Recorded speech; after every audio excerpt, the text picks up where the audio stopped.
General Nipat Thonlek, Lieutenant General Bamban Darmuno, our esteemed friends, distinguished guests, excellencies, ambassadors, and our dear friends, ladies and gentlemen.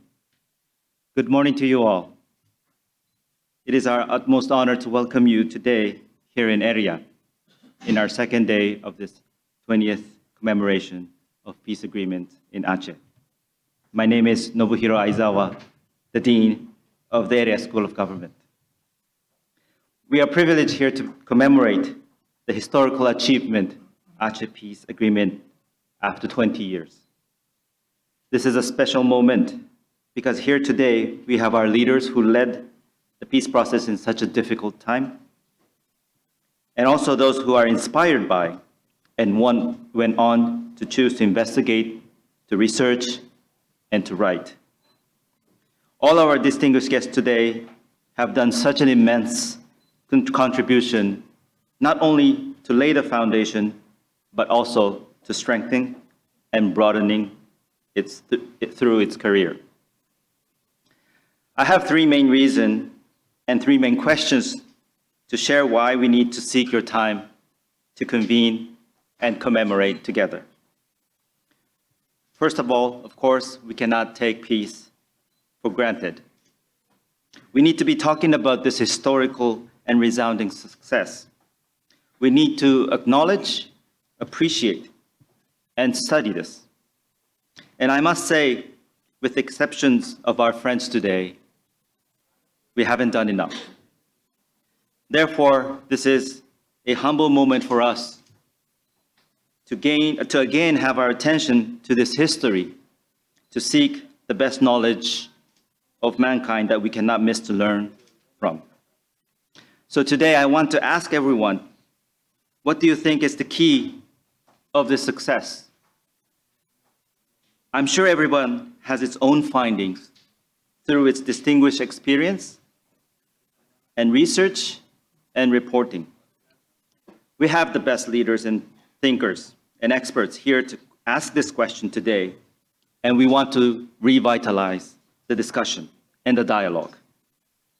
This is the first reason why we want to commemorate today, to reignite the discussion and to learn the lessons, how we turn the devastation as a platform of cooperation and how we turn hatred into trust. The second reason we want to take these lessons we are discussing today to become the asset of the region for the global community. I believe the Aceh Peace is the history not only for Aceh and Indonesia, but for the region and for the global community. It has laid the foundation of peace not only in Aceh and Indonesia, but also for the region itself. As represented by General Nipat today, both Aceh and Indonesia opened and convinced the world to work together. And it was all too natural that everyone who involved in Aceh peace process became the people to seek their wisdom from.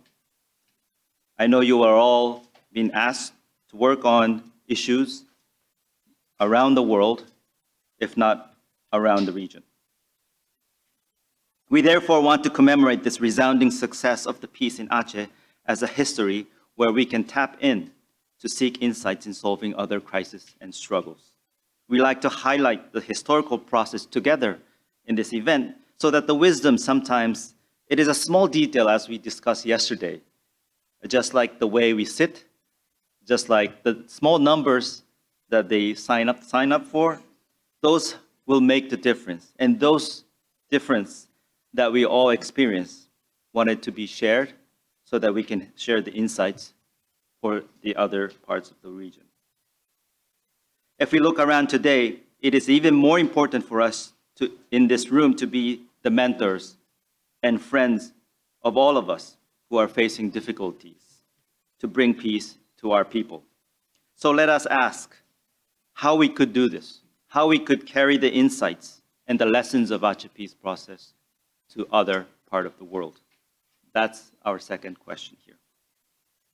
The third reason why we need to commemorate is definitely for the future. We know how hard it is to establish and sustain peace for 20 years. This is almost for one generation.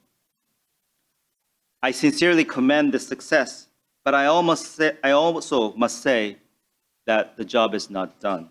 It's not finished yet. We are here to bring peace to the next 20 years. I hope we can convene after 20 years again.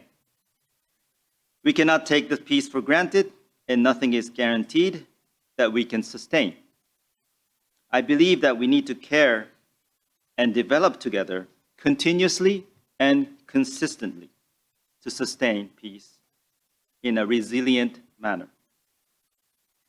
I have been marveled how our leaders and people have turned hatred into trust. But the next challenge is how to sustain it and strengthen it. Unless we have a good knowledge how those trust was formed, the trust can easily be eroded over time. If we do not build the dividend of peace together and to develop it, the trust to peace will also erode. Because the world is too vulnerable and we need to hold tight together to prevent the clock of history to turn back into the era of distrust. Because in this world, we see all too many peace agreements break down in few years, if not few days. So to pass this baton to the next generation, I therefore see the importance of reflecting and studying how the peace was built and talk about the challenge that we see for the next generation to come. So to have this discussion, which I think is the strength of both Acehnese and the Indonesians, this cannot be missed. And hope today, in the coming today's event, to be the opportunity for us to talk about and spread our words as broadly as possible. So we see that our mission here as an area, as an international organization headquartered here in the region, we think that this is our duty to commemorate the Aceh Peace Agreement and to re-energize the community that set the foundation of peace in this region. So let us ask together, what do we need to do now? What are the things we have yet to accomplish to sustain peace in the next 20 years to come? Thank you very much, and we are truly, truly thankful for your participation, and I'm excited and looking forward to learn and to work together today and beyond. Thank you so much.